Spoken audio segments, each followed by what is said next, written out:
Hello and welcome to the third part of the Level Builder tool. And in this part we're going to create a more complex wall system. So here am I back in Houdini, and I'm going back to where I created my current wall system, which is here. And I'm going to make some changes to this because I want to make it more complex.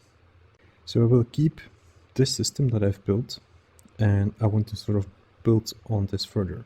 So what the idea is that I'm going to implement is that this wall piece over here will be gone, but I will still be using the bottom and top models, and I will be replacing this wall piece that I just removed with a complex wall system made out of modular pieces. So over here I'm going to make some space, and I'm going to bring this down, and I want to merge these nodes together, so the groups. And the reason why I made these groups is that after a merge I can still decide what is the large piece and what is the small piece. So from this piece I want to make a decision if it should be a complex wall system or a normal wall system. So again, here as example, sometimes I still would like to have my old wall, but sometimes I want to get a more complex look on this, like for example here. So I want to randomly select points that are going to either represent the wall or the complex wall. So I will be using a group range for this, and I'm going to set this to points. So points, and in this group range we can then, for example, call it the wall split group.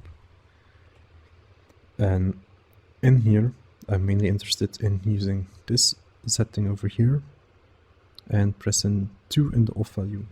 And now we have a few points selected. Now these are quite selected by a pattern, and you can see that they're always like either skipping 1 or 2 in my case. And I want to use a sort node here. So with a sort node we can then change the random. So if I just play around with the slider and have now a more random result. So before I had a result that was quite consistent, like it's skipping 1, 1, 2, 1, 1, 2, 1, and so on. But in here with the sort node, it's getting more randomly, like it's skipping 2, here 1, here 3, here more, and so on. So now I can use a split node, and I can split based on this wall. So I'll use the wall split group, and I can now split on this. Make sure I'm going to set this to points to be sure. And now we have the complex wall and the normal wall. So let's restore my normal wall first. So this is my normal wall, and I'm going to use another split again, and I'm going to split based on the larger pieces and smaller pieces. So large pieces or small pieces. And I'm going to plug this in over here. So I've restored my original wall system. And from this point here, I want to make a complex wall. So either we can also place a null node, for example. We can also, for example, do this, and from here let's make it complex wall. And what I would like to do is the following. I want to use a loop, and I'm going to use it for each point. So I want to loop over each single point, which is in this case 26, and I want to create a loop that creates a random shape. So let's create a grid. So grid, and it should be a grid that's also 8 by 8, and let's also fill in the row and columns too. And I'm going to copy this grid on my points. So copy the points in here, and let's fill it in here. So now I have just copied a grid on the points. Now let's also put this in the right orientation. So let's change this, and that seems the right orientation. Now what I want to do now is I want to think about how can I create a more random shapes in here. If you have installed the lab tools, we have a lot subdivision, and I want to place this over here and plug this in here, and you can see that we have automatically now created these random shapes in this. So that's already one step in the right direction. And the only issue now here is that they are not really random. You can see that every time it's the same pattern. Like if you just look at the corner, you can see these two long pieces and this bigger piece. So it's just the same step over and over again. And that's why I sort of create this loop, so we can use the loop to create variation in here. So how we can create variation is we can, for example, change here irregularity. And we can do this by asking the metadata. So click on this button, and now we have this node. Now from this point we can access this node. We can ask certain information. So make this bigger. So I'm going to ask the details from the node that I just created, which was called for each loop metadata. And I want to access the iteration numbers. So iteration number, and I fill in 0. So now we have accessed this iteration number. So it will go from 0 to 1 to 2 to 3 to 4 until we have all the loops done. But I want to use this in a random value. So I'm going to type in rand, and this will then create a random value. So press apply. And let's see what my loop will return. And now, as you can see, we have now a more random pattern. So each copy has more variation in them. So that could be really useful. One downside now is that if I move my curve, it's going slower now. So that's a little downside. I have a little fix for this, and that is by using a custom subplot division. So in here I have built a more custom system, and when I now go to the base curve, this goes faster. And you can still see that each panel has different variations. So this works a bit faster. Now you can also build this if you want to, but it's a bit more complex. It will require some facts knowledge. So what helped me a lot before creating this was this video, which you can follow here, this tutorial. And they will be creating as end result this same system which will return this pattern. So this can be useful if you want to have the same system. I made a few tweaks to the system that helped me later on to filter out models, because here also an important step is I will be fusing all the spaces to one. So if you're using the subplot division, you need to do the same. We're going to fuse all the points here to grid space 1. And the reason for this is because my modular models will be working with that the best. So over here I have specific modular models that are, for example, in this case is 1 by 2 in size. This one is, for example, 1 by 3. This one, for example, is 2 by 3. So I've built these models with in mind that they have a specific size that I want to also use in my system now. So here again, the fuse is then used to build these pieces that are, for example, here 1 by 2 or 2 by 2, or here 1 by 3, and so on. So they have this very specific size, which I'm going to use then later in my system. One thing that I didn't solve was also here. I have currently overlapping pieces because all the pieces are the same size. So I have pieces all that are the small walls, but I also have pieces that are the big walls. So I will be using a system here to switch automatically between small and big walls. So what I did to do that is, before I start the loop, I will be creating an attribute, and I'm going to call this attribute the large parts or large walls. So large part. Then this is going to be a point group. It's going to float, and I want to give it the value 1. Now this large part should only be value 1 when we are in the group of the large wall. So we're basically saying that every point in the large group will also have an attribute called large part. And now I can access this by point. If I take my geometry, I can now see here that my large part is 0. But some parts are, for example, 1, some are 0, so I can use this. So we'll be using this in a switch node. So either the switch node, it will be either value 0 or either value 1. So I can switch between two shapes. And now I want to ask the value from the for each into the switch. And I'm going to create a spare input, and I can drag and drop my for each node.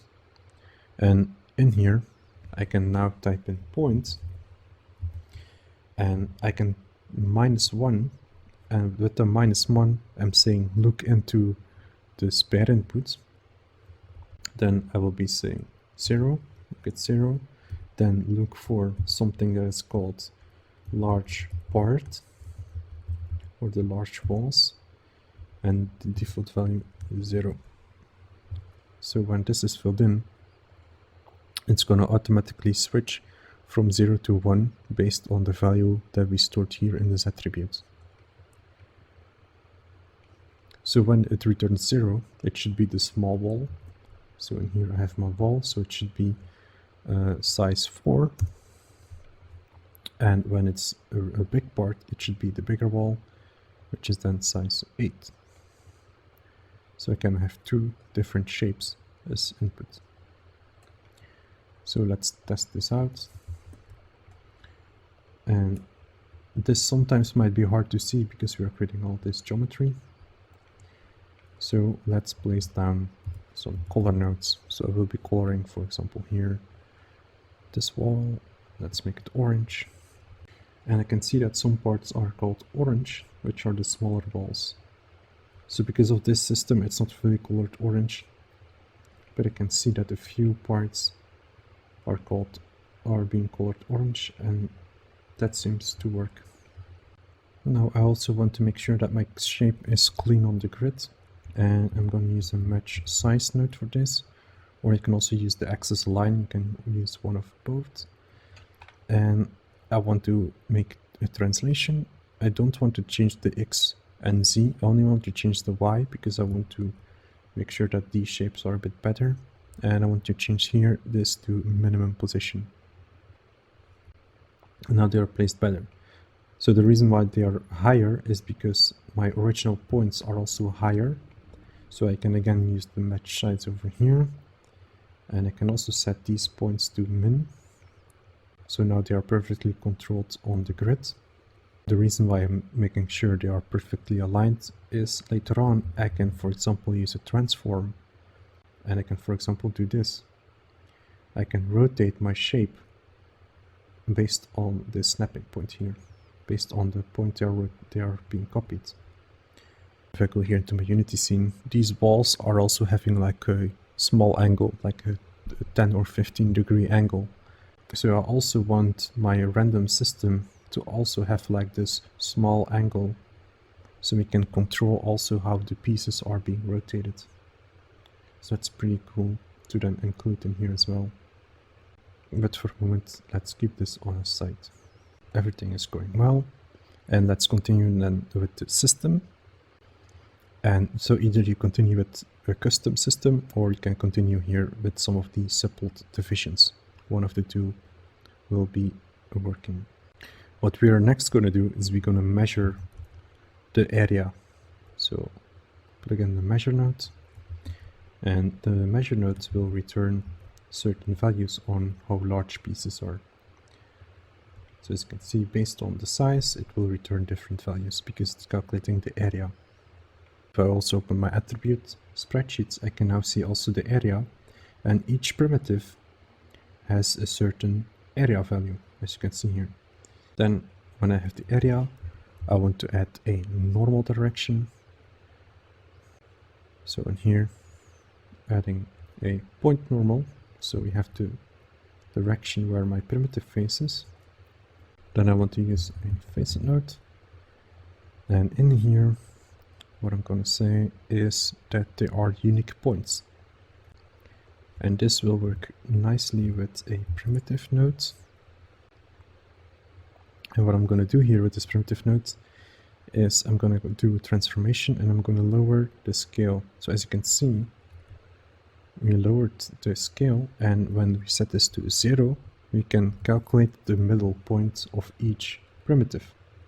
So before, what I often did is I used like a for loop, so I would loop over each individual primitive and do a fuse. That's also a good way. This is also another way that you can do it. So you can use a facet node and use the primitive node with scale 0. Now one more thing here that we need to change is at the bottom we need to remove this normal, because I always want to keep my original normal information. I don't want it to be recalculated or something like that. So then I have a bunch of points, and what I want to do next is I want to convert my information from the area to my points. So it's currently stored in primitives, but I wanted to have it in points. So I will be using a promote attribute, and I want to change this from primitives to points. So make sure I'm going to select the area, and now it's gone in points, and now it's gone in primitives, and it will be found now in the points, so I can access this in points.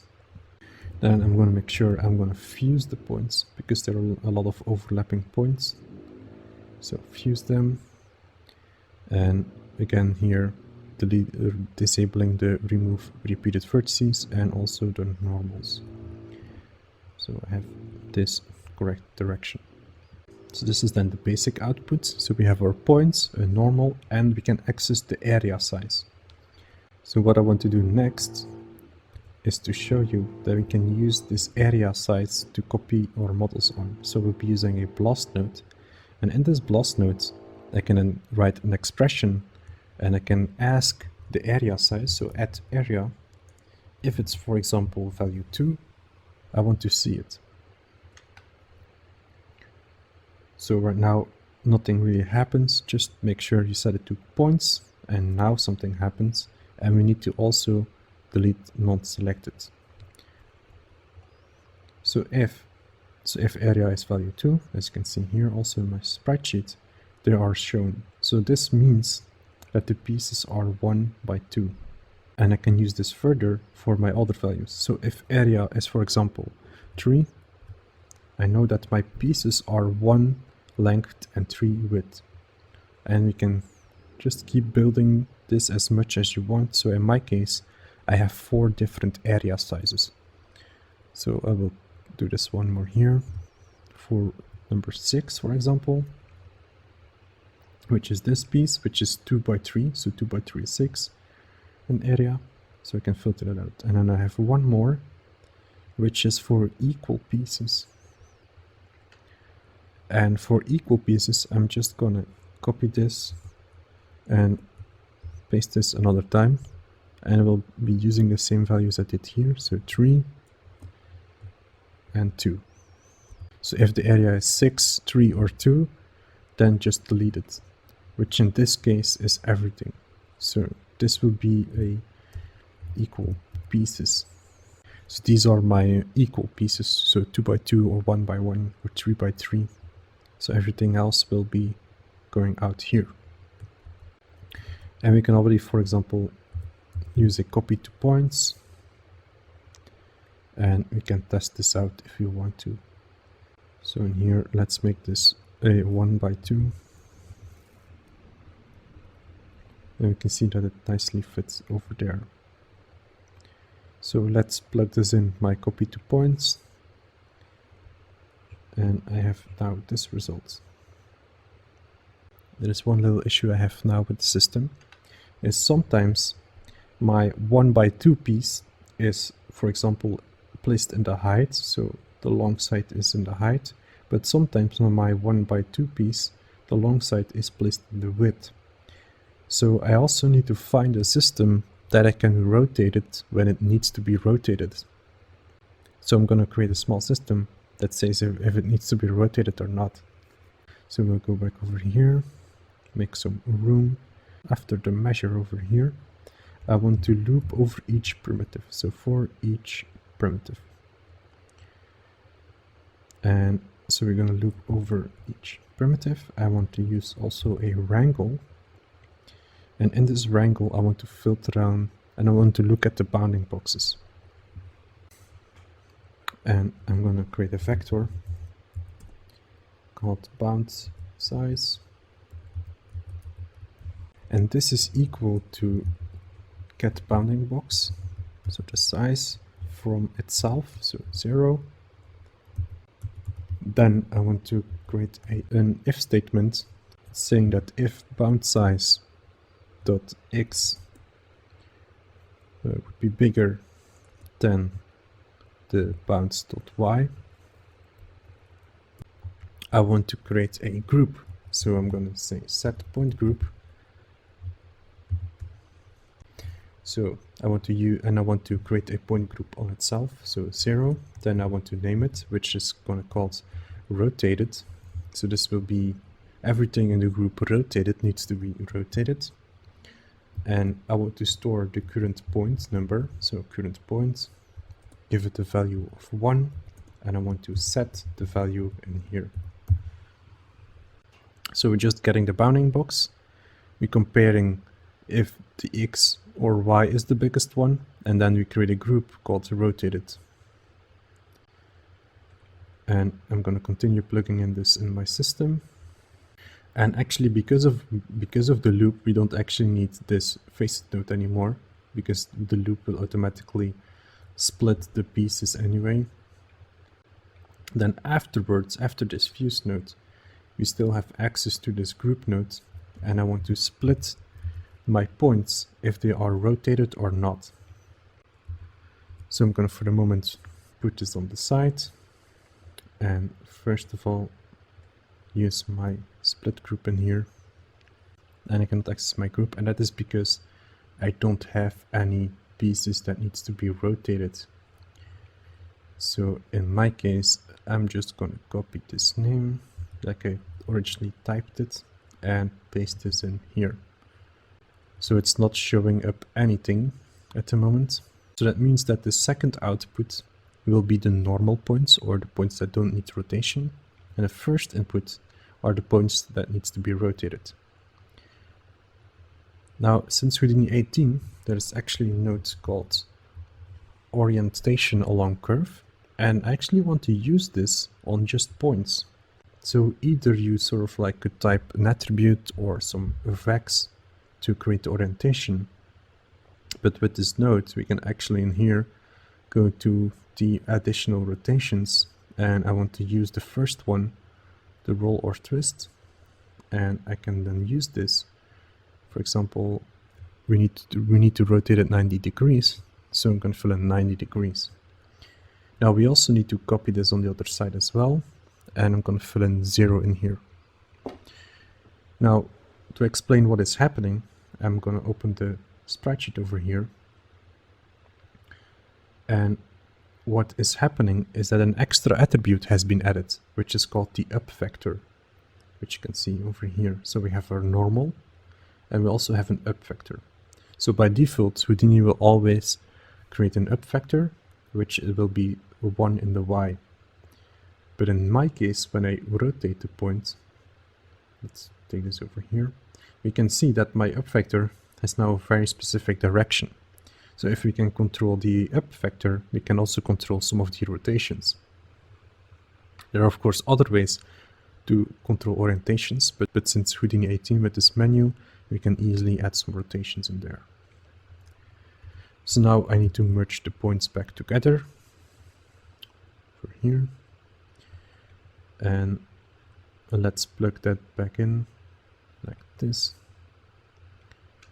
And now we should have the correct orientation. So we could always check this with a copy to points and see if that's correctly implemented. And like I mentioned before, we can either use a custom system or we can use the sub-lot divisions. So if I would plug this in over here, so it's going to do the similar thing like my custom system, but a little bit slower. One more thing you can also do here as a fill system, if your irregularity would be, for example, like this, and when you fuse them, some pieces might be too large. So what I also did, or what you could do as a simple save system, is using a divide node. And in the divide node, we're not going to triangulate it, but we're going to use the breaker polygon features. So I know that my biggest piece should be the size 3 or 3 units, so I will fill in here 3. So because I only will be supporting until unit 3. So if you look the result and compare it, we can see that there are some extra lines added just to support the piece a bit more. So if I plug this in, we can now see that there are some extra edges added. Just to be sure we are staying in this maximum unit of 3. I think this is also better viewed when we, for example, take our larger primitive. This already, for example, happens over here. So this is probably a 4x4. I can support this by using my 2x2 or 3x3 and just scale it. Or what we can do is then here having this save system that cuts some extra edges in here. So this is then 3x3 and a 1x3. So that's a simple solution to the system. So the next step is I have now the points where I want my models on, so I need to create an instancing slot. So I will be going over here and I'm going to copy paste these nodes and change the naming. So I've done this before and I might skip this part, just going to do this 4 times after each other. So copy pasting and changing the prefab name. So in here I did that for all 4 of them. A few things that we need to improve on the system is, first of all, I'm going to select every clean node, and we also need to include now the up vector. So don't delete the up vector because this controls the rotation. Then there is another thing you can actually do also here, is we can use an attribute random to randomly place prefabs. So I have actually built multiple versions of this model. So I have 4 versions of this, and we can use an attribute random. So in this attribute random, what you need to do in this attribute random, first of all, make sure you set it to, of course, the Unity instance. Then we need to set this to custom discrete. Then this is a string because we need to set the path, and I'm just going to click clear, and now we can add as much paths as we want. So in here you're just going to have to type in your asset paths to your prefabs. So we can keep adding with this plus icon multiple paths, and we have also a little weight on how many times this version should use compared to the other one. So this is quite useful if you have multiple models to be copied on one point. So in here I already set this up. So it's just the path to my model. So in here it's called wall part 3, and here it's called wall part 3 P7, so it's a different piece. So I've done this multiple times here. Now merge this together with the merge node.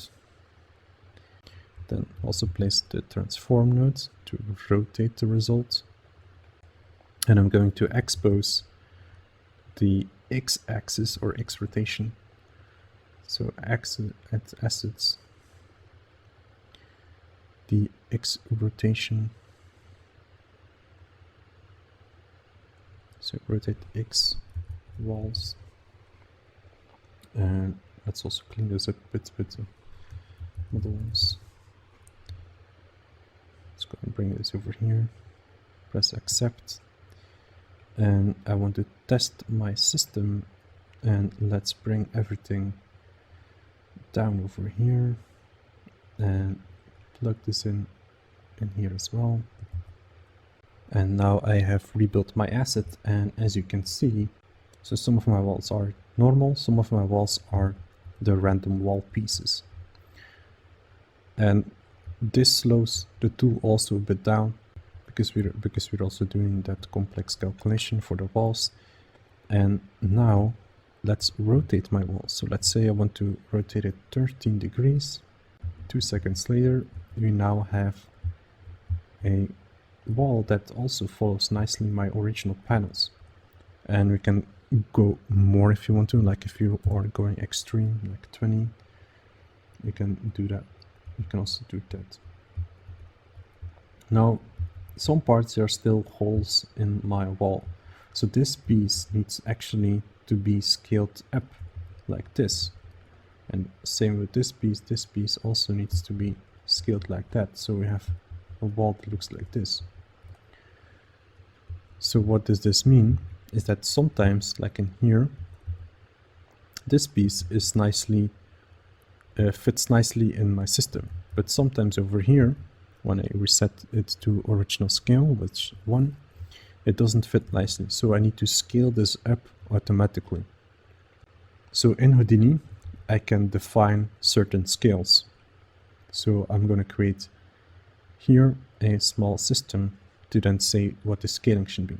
So I know that my problem lies with the equal pieces, because sometimes my piece is, for example, 2 by 2, but sometimes it's, for example, 3 by 3, as shown here. So I know this is 3 by 3 and this is 2 by 2.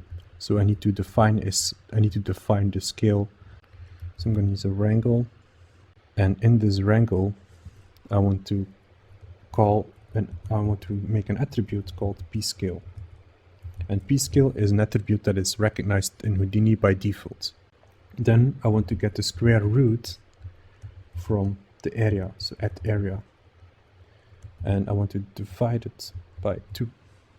I know that my piece is equal, so if it's a piece that is 3 by 3, which will return area 9, so with square root, I can know that it's 3, so my size is 3, and I'm dividing it by 2, because my original piece here, so this is a 3 by 3, and I need the scale 1.5. So that's why I'm dividing by 2, so it fits nicely in Unity.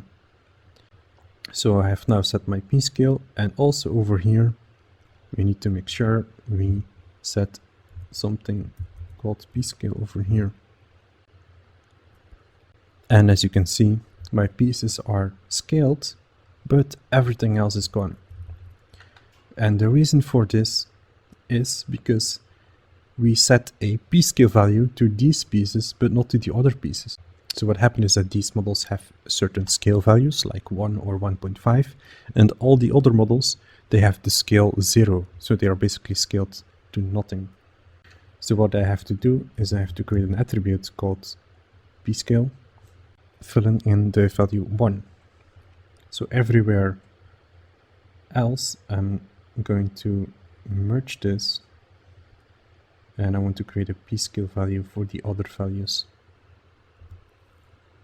So that should fix it. So also here, copying the pscale, and make sure you're gonna set this to all the other information over here. So I will be, to make it easier, make a new merge, set this over here. This line needs to be redirected to this part, and merge this over here, and now I can use the pscale here. So we're basically setting all this input to pscale 1 and save. And now everything is back with a nice scale. You can see my wall is nicely fitting in 1. I can also see here that my rotation is maybe too much because I'm clipping with the other wall. So I might go back to, I think it was 13 or 14. Now there are a few more things we can improve on this wall. So everything is nicely aligned, so we can add some more variation or depth. So I can go back over here to my wall system, and after the fuse node,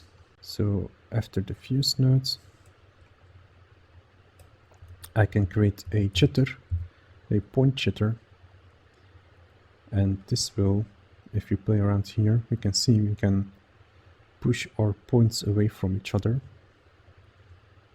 And I'm also going to disable update normals because we don't want to override our normals, like you can see. And we only want the jitter to be happening in the z-axis, so 0, 0. So what this jitter is doing, as you can see, so some pieces are moving forward, some pieces are going backwards. So that's nice to control. What we can also do is we can use a peak node, and a peak node will move points along normals. So if I disable here recompute normals again, we can see that we can move the points along their normal. And these values I will be both exposing. So in here, going back to my menu, and let's add here the scale, and here the peak value. Let's say wall pieces, and let's say wall pieces move, so we can move them back or forward. Now we can also make a folder for this, and we can group these values. And one important value I did not expose yet, and that is, if I go all the way back up here, is of course my random seed, so I can have different variations instantly. And I can also expose here my group range value, and with this value I can say if I want more or less of these pieces. So I can call it the ratio complex wall. So with that we're going to control if there are more or less complex parts. So now I've updated my tool, and we can already see that there's some little variation going on, and we can, if you play around with the jitter amount, let's say put this to 1.5, we can go more extreme like this. So we can do that as well. Then we can also push them backwards, so let's maybe put in value 1, and they are going forwards, so -1 for backwards of course, and now they are back. So maybe that's just too much, but maybe we can fill in a small value like 0.2 or 3. So then we have pushed them a bit backwards. And now I can, for example, go here with the seed, click on the seed value, and now we have a different layout being generated. So you can just play around with the seed until you get something that you like more. Or of course we can play around with the ratio. So if we increase this, we will have less of these complex wall systems. So if we put in 5, I should normally see now none or 1. So we have now almost none. So we have a few here, there, there. And when we set this to, for example, 1, we will have everywhere a complex wall, like we can see here. But I like to have some variations in there, so I like the value 2. Now one more small thing I want to end the tutorial with is I want to continue this part here, like the end part. I want to continue that part over here, also the top one, so it's nicely integrated in my tool. So I want to go over here where I created my original wall system. Gonna make some room, and what I will be doing is I'm gonna copy this part, place it over here, and I'm gonna change this input to the first input, so where we get the complex wall systems. So instead of using my wall model, I'm gonna use a different one. So I'm gonna change the names, so I know I only have to change that number, and let's just plug that in here in this merge node. We're building the asset, and now I have this part as well. So this is just a model with a top piece and a bottom piece, and this is automatically placed. So it's basically the same model like this, but without the panel, of course. And now it's nicely integrated, so it also has this lightning bar coming up from the bottom, so it's nicely integrated with the scene. So and that was it for this part. So we have created complex wall system, and I hope you enjoyed it, and thank you for watching.